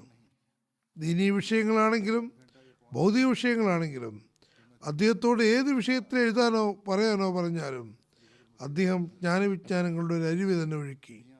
ഒരുപാട് സന്ദർഭങ്ങളിൽ അദ്ദേഹത്തിൻ്റെ പുസ്തകങ്ങളെ അന്യരായ ആളുകൾ പോലും ഒരുപാട് ശ്ലാഘിച്ചു. ഇതും റെക്കോർഡുകളിലുണ്ട്. തുറന്ന രീതിയിൽ പൊതുജന സമക്ഷം അവയെ ശ്ലാഘിക്കുകയും ചെയ്തു. പത്രങ്ങളിൽ വാർത്തകൾ വന്നു. ഇതിൽ നിന്നെല്ലാം മനസ്സിലാകുന്നത് ഹദരത്ത് മസീഹ് മൗഊദ് ഇസ്ലാമിൻ്റെ പ്രവചനം വളരെ പ്രൗഢിയോടെ പൂർത്തിയായി എന്നാണ്. ഏതായിരുന്നാലും അദ്ദേഹത്തിൻ്റെ രചനകളും പ്രഭാഷണങ്ങളും ഒരു വലിയ ഖജനാവാകുന്നു. 1000ഓളം പേജുകളിൽ ഏറെക്കുറെ 1,00,000ഓളം പേജുകൾ ഉണ്ടാകും. ഇപ്പോൾ ഇംഗ്ലീഷിലും മറ്റു ഭാഷകളിലും തർജ്ജമ നടന്നുകൊണ്ടിരിക്കുകയാണ്. അത് പ്രയോജനപ്പെടുത്തേണ്ടത് നമ്മുടെ ഉത്തരവാദിത്വവുമാണ്. ഹദരത്ത് മുസ്ലിം മൗഊദ് റളിയല്ലാഹു അൻഹു തന്നെ മുസ്ലിം മൗഊദിൻ്റെ പ്രവചനത്തിന് സാക്ഷാത്കാരമായി പ്രഖ്യാപിച്ചുകൊണ്ട് പറയുന്നു, അള്ളാഹുവിൻ്റെ അനുഗ്രഹവും അവൻ്റെ കാരുണ്യവും മുഖേന ഏതൊരു പ്രവചനമാണോ പൂർത്തിയാകുന്നതിന് വേണ്ടി കാത്തിരിക്കപ്പെട്ടിരുന്നത്, അള്ളാഹു അതിനെക്കുറിച്ച് തൻ്റെ ഇൽഹാം മുഖേന എന്നോട് പറഞ്ഞിരിക്കുന്നു. ആ പ്രവചനം എൻ്റെ അസ്തിത്വത്തിൽ പൂർത്തിയായിരിക്കുന്നു. ഇപ്പോൾ അള്ളാഹു ഇസ്ലാം ശത്രുക്കൾക്ക് മേൽ സമ്പൂർണനായി വരുത്തിയിരിക്കുന്നു. അവർക്ക് മേൽ വെളിപ്പെടുത്തിയിരിക്കുന്നു. ഇസ്ലാം അള്ളാഹുവിൻ്റെ സത്യദീനും മുഹമ്മദ് സല്ലല്ലാഹു അലൈഹി വസല്ലം അതായത് സത്യപ്രവാചകനും ഹദരത്ത് മസീഹ് മൗഊദ് ഇസ്ലാം അള്ളാഹുവിൻ്റെ സത്യദാസനുമാകുന്നു. ഇസ്ലാമിന് വ്യാജമാണെന്ന് പറയുന്നവർ വ്യാജനാകുന്നു. ഹദരത്ത് റസൂലുള്ളാഹി സ്വല്ലല്ലാഹു അലൈഹി വസല്ലം വ്യാജൻ എന്ന് പറയുന്നവരാണ് വ്യാജന്മാർ. അള്ളാഹു ഈ മഹത്തായ പ്രവചനം മുഖേന ഇസ്ലാമിൻ്റെയും റസൂൽ കരീം സല്ലല്ലാഹു അലൈഹി വസല്ലമിൻ്റെയും സത്യസാക്ഷ്യത്തിൻ്റെ ഒരു ജീവൽ തെളിവ് ലോകത്തിന് മുന്നിൽ സമർപ്പിച്ചിരിക്കുന്നു. 1886 ഇന്നേക്ക് 58 വർഷം മുമ്പ് അദ്ദേഹം വിവരിക്കുമ്പോൾ 58 വർഷം കഴിഞ്ഞിട്ടുണ്ടായിരുന്നു. ഇന്നേക്ക് കൃത്യം 58 വർഷം മുമ്പ് തൻ്റെ ഭാഗത്തു നിന്നൊരു അറിയിപ്പ് നൽകുന്നു. അതായത് അയാളുടെ വീട്ടിൽ 9 വർഷത്തുള്ള ഒരു ആൺകുട്ടി ജനിക്കുന്നതാണ്. അവൻ വേഗം വേഗം വളരും. ലോകത്തിൻ്റെ അറ്റങ്ങളോളം കീർത്തി പ്രാപിക്കും. ഇസ്ലാമിൻ്റെയും റസൂൽ സല്ലല്ലാഹു അലൈഹി വസല്ലമിൻ്റെയും നാമം ലോകത്ത് പരത്തും. അവൻ ആത്മീയവും ഭൗതികവുമായ വിജ്ഞാനങ്ങളാൽ നിറയ്ക്കപ്പെടും. അവൻ ദൈവിക പ്രതാപം വെളിപ്പെടാൻ കാരണമാകും. അള്ളാഹുവിൻ്റെ കഴിവിനും അവൻ്റെ സാമീപ്യത്തിനും അവൻ്റെ കാരുണ്യത്തിനും അതൊരു ജീവൽ ദൃഷ്ടാന്തമായിരിക്കും. ഈ സന്ദേശം ലോകത്തുള്ള ആർക്കെങ്കിലും സ്വയമേവ ചെയ്യാൻ സാധ്യമാണോ? അള്ളാഹു ഈ സുവാർത്ത നൽകുകയും പിന്നെ അവൻ തന്നെ അത് പൂർത്തിയാക്കുകയും ചെയ്തു. ഡോക്ടർ പ്രതീക്ഷയില്ല എന്ന് പറഞ്ഞ ആ മനുഷ്യൻ മുഖേന തന്നെ, ഡോക്ടർ ജീവിക്കാൻ പ്രതീക്ഷയില്ല എന്ന് പറഞ്ഞ ആ വ്യക്തി മുഖേന അത് പൂർത്തിയാവുകയും ചെയ്തു. ഡോക്ടർക്ക് പ്രതീക്ഷയില്ലാതിരുന്ന ഈ വ്യക്തി മുഖേന അത് പൂർത്തിയാക്കി. അവനെ സംബന്ധിച്ച് ഡോക്ടർ പറഞ്ഞത് ജീവിക്കുമോ ദീർഘായുസ് കിട്ടുമോ എന്നൊന്നും പ്രതീക്ഷിച്ച് കഴിയേണ്ട എന്നായിരുന്നു. ഇനി തൻ്റെ ആരോഗ്യത്തെക്കുറിച്ച് പറയുന്നു, എൻ്റെ ആരോഗ്യം എത്രമാത്രം മോശമായിരുന്നു എന്നാൽ ഡോക്ടർ മിർസ യാക്കൂബ് ബേഗ് സാഹിബ് ഹദരത്ത് മസീഹ് ഇസ്ലാമിനോട് പറഞ്ഞു, ഈ കുട്ടിക്ക് TB ആണ്. TB കാരണം ഏതെങ്കിലും മലയോര പ്രദേശത്ത് അയക്കേണ്ടതാണ്. അങ്ങനെ ഹദരത്ത് മസീഹ് ഇസ്ലാം എന്നെ ഷിംലിയിലേക്ക് പറഞ്ഞയച്ചു. എന്നാൽ അവിടെ പോയി ഞാൻ നിരാശനായി. അതുകൊണ്ട് വേഗം തന്നെ തിരിച്ചു വന്നു. പറയുന്നു, തൻ്റെ ആരോഗ്യം ഒരു ദിവസം പോലും നല്ലതല്ലാത്ത വ്യക്തിയെ അള്ളാഹു ജീവനോട് നിലനിർത്തിയതിന് കാരണം തൻ്റെ ഒരു പ്രവചനം പൂർത്തിയാക്കാനായിരുന്നു. ഇസ്ലാം അഹമ്മദിയത്തിന് സത്യസാക്ഷ്യത്തിന് ജനങ്ങൾക്ക് മുന്നിൽ തെളിവ് കൊടുക്കണമായിരുന്നു. പിന്നെ എന്നെക്കുറിച്ച് പറയുകയാണെങ്കിൽ ഭൗതികമായ അറിവുകളിൽ ഒരറിവും എനിക്കില്ലായിരുന്നു. എന്നാൽ അള്ളാഹു തൻ്റെ ഔദാര്യത്താൽ മലക്കുകളെ എൻ്റെ പഠനത്തിന് വേണ്ടി അയച്ചു. ഒരു മനുഷ്യൻ്റെയും ചിന്തയിൽ പോലും വരാത്ത ഖുർആനിക വീക്ഷകൾ സംബന്ധിച്ച് എനിക്ക് അറിവ് നൽകി. അള്ളാഹു എനിക്ക് നൽകിയ ആത്മീയ നീരുറവ അഥവാ എൻ്റെ ഹൃദയത്തിൽ നിന്നും പൊട്ടിയൊഴുകിയതിനെ സംബന്ധിച്ച് ഒരു മനുഷ്യൻ്റെയും ചിന്തയിൽ പോലും വരാൻ സാധ്യമല്ല. എൻ്റെ ഹൃദയത്തിൽ നിന്ന് നിർഗമിച്ച ദൈവികദാനമായ അറിവുകൾ അള്ളാഹു എനിക്ക് നൽകിയതായിരുന്നു. അത് എത്രത്തോളം ഉറപ്പാണെന്നാൽ ഞാൻ ലോകത്ത് മുഴുവനും ചാലഞ്ച് ചെയ്തുകൊണ്ട് പറയുന്നു, ഈ ലോകത്തിന് തിരശ്ശീലയ്ക്കപ്പുറത്ത് ഏതെങ്കിലും വ്യക്തി തനിക്ക് അള്ളാഹുവിൽ നിന്ന് ഖുർആൻ പഠിപ്പിക്കപ്പെട്ടു എന്ന് വാദിക്കുകയാണെങ്കിൽ ഏത് സമയത്തും ഞാൻ അയാളുമായി മത്സരിക്കാൻ തയ്യാറാണ്. എന്നാൽ ആരും എന്നോട് മത്സരിക്കാൻ വന്നില്ല. എന്നാൽ എനിക്കറിയാം, ഇന്ന് ഈ ലോകത്തിൻ്റെ തിരശ്ശീലയ്ക്ക് പിന്നിൽ ഞാനല്ലാതെ മറ്റാർക്കും തന്നെ അള്ളാഹുവിൽ നിന്ന് ഖുർആനിക ജ്ഞാനം നൽകപ്പെട്ടിട്ടില്ല. അള്ളാഹു എനിക്ക് ഖുർആനിക ജ്ഞാനം നൽകിയിരിക്കുന്നു. ഈ കാലഘട്ടത്തിൽ ഖുർആൻ പഠിപ്പിക്കാൻ അള്ളാഹു എന്നെ ലോകത്തിന് ഉസ്താദാക്കിയിരിക്കുന്നു. അള്ളാഹു എന്നെ എഴുന്നേൽപ്പിച്ചത് മുഹമ്മദ് റസൂലുള്ളാഹി സ്വല്ലല്ലാഹു അലൈഹി വസല്ലമിൻ്റെയും വിശുദ്ധ ഖുർആന്റെയും നാമം ലോകത്തിൻ്റെ കോണുകളോളം എത്തിക്കാനാണ്. ഇസ്ലാമിനെതിരെയുള്ള സകല പൊയ്തീനുകളെയും എന്നേക്കുമായി പരാജയപ്പെടുത്താനാണ്. ഈ പ്രവർത്തനങ്ങൾ അദ്ദേഹത്തിൻ്റെ കാലഘട്ടത്തിൽ തന്നെ നിരവധി അല്ലെങ്കിൽ തന്നെയും ഒരു പരിധിവരെ പ്രസിദ്ധീകരിക്കപ്പെട്ടു. ഈ പ്രവർത്തനങ്ങൾ തന്നെയാണ് മുൻപോട്ട് പോയിക്കൊണ്ടിരിക്കുന്നത്. 17-18 ഭാഷകളിൽ അദ്ദേഹത്തിൻ്റെ ജീവിതകാലത്ത് തന്നെ തർജ്ജമ പൂർത്തിയായി. അതുപോലെ ഇസ്ലാമിക സന്ദേശ പ്രചാരണം അദ്ദേഹത്തിൻ്റെ ജീവിതകാലത്ത് തന്നെ ലോകത്തിൻ്റെ കോണുകളോളം എത്തി. പറയുന്നു, ലോകം എത്ര ശക്തിയിലെത്തിയാലും തങ്ങളുടെ മുഴുവൻ കഴിവുകളും സംഘടിത ശക്തിയും ഉപയോഗിച്ചു കൊള്ളട്ടെ. ക്രിസ്തീയ രാജാക്കന്മാരും അവരുടെ ഭരണകർത്താക്കളും ഒരുമിച്ച് കൂടട്ടെ. യൂറോപ്പും അമേരിക്കയും ഒരുമിക്കട്ടെ. ലോകത്തിലെ എല്ലാ വലിയ വലിയ ധനാഢ്യന്മാരും കഴിവും പ്രാപ്തിയുമുള്ളവർ ഒരുമിക്കട്ടെ.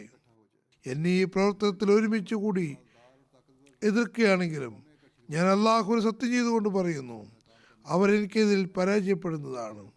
എൻ്റെ പ്രാർത്ഥനയുടെയും ആസൂത്രങ്ങളുടെയും മുന്നിൽ അവരുടെ എല്ലാ പദ്ധതികളും കുതന്ത്രങ്ങളും വഞ്ചനകളും ഇല്ലായ്മയപ്പെടുന്നതാണ്. അള്ളാഹു ഞാൻ മുഖേന അല്ലെങ്കിൽ എൻ്റെ ശിഷ്യന്മാരും എന്നെ പിൻപറ്റുന്നവരും മുഖേന ഈ പ്രവചനം പൂർത്തിയാക്കുന്നതിന് വേണ്ടി നബി സല്ലല്ലാഹു അലൈഹി വസല്ലമിന്റെ പേരുള്ള അനുഗ്രഹവും ഇസ്ലാമിൻ്റെ അനുഗ്രഹവും മുഖേന അന്തസ്ഥാപിക്കുന്നതാണ്. ഏതുവരെ ഇസ്ലാം മുഴുവൻ പ്രഭാവത്തോടും കൂടി ലോകത്ത് സ്ഥാപിക്കപ്പെടുന്നില്ലയോ, ഹദ്റത്ത് മുഹമ്മദ് മുസ്തഫ സല്ലല്ലാഹു അലൈഹി വസല്ലം ലോകത്തിൻ്റെ ജീവൽ പ്രവാചകനാണെന്ന് സത്യം അംഗീകരിക്കുന്നതുവരെയും ഈ ലോകത്തവൻ കൈവിടുന്നതല്ല. ചുരുക്കത്തിൽ ഈ പ്രവചനം പൂർത്തിയായിരിക്കുന്നു. അദ്ദേഹവും തൻ്റെ കാലഘട്ടം കഴിച്ചുകൂട്ടി. എന്നാൽ പ്രവചനത്തിൻ്റെ വാക്കുകൾ ഇൻഷാ അല്ലാഹ് ഏതുവരെ ഹദ്റത്ത് മസീഹ് മൗഊദ് അലൈഹി സ്വലാത്തു വസ്സലാമിൻ്റെ മിഷൻ പൂർത്തിയാകുന്നില്ലയോ, ഇസ്ലാമിൻ്റെ പതാക ലോകത്ത് പറക്കുന്നില്ലയോ, ആ സമയം വരെ നിലനിൽക്കുന്നതാണ്. ഇൻഷാ അല്ലാഹ് ആ സമയം വരെ നിലനിർത്തപ്പെടുന്നതാണ്. ചുരുക്കത്തിൽ ഓർമ്മ വയ്ക്കുക, ഈ പ്രവചനത്തിൻ്റെ പേരിൽ നമ്മുടെ യോഗങ്ങളും അത് ഓർമ്മ വയ്ക്കുന്നതും പ്രയോജനപ്രദമാകണമെങ്കിൽ നമ്മൾ ഈ ഉദ്ദേശത്തെ എപ്പോഴും ഓർമ്മ വയ്ക്കണം. അതായത് നബി സല്ലല്ലാഹു അലൈഹി വസല്ലമയുടെ അന്തസ്സും ആഭിജാത്യവും നമ്മളാണ് ഈ ലോകത്ത് സ്ഥാപിക്കേണ്ടത്. ഇസ്ലാമിൻ്റെ സത്യസന്ധത ലോകത്തിന് മുന്നിൽ വെളിപ്പെടുത്തി കൊടുത്തുകൊണ്ട് നബി സല്ലല്ലാഹു അലൈഹി വസല്ലമയുടെ കൊടിയുടെ കീഴിൽ കൊണ്ടുവരേണ്ടത് നമ്മളാണ്. ഇന്ന് ഹദ്റത്ത് മസീഹ് മൗഊദ് ഇസ്ലാമിനെ അംഗീകരിക്കുന്നവരല്ലാതെ മറ്റാരും തന്നെ ഇസ്ലാമിൻ്റെ പതാക ലോകത്ത് വീണ്ടും പറത്തുന്നതല്ല. അള്ളാഹു നമുക്ക് അത് ചെയ്യുന്നതിനുള്ള തൗഫീഖ് നൽകുമാറാകട്ടെ.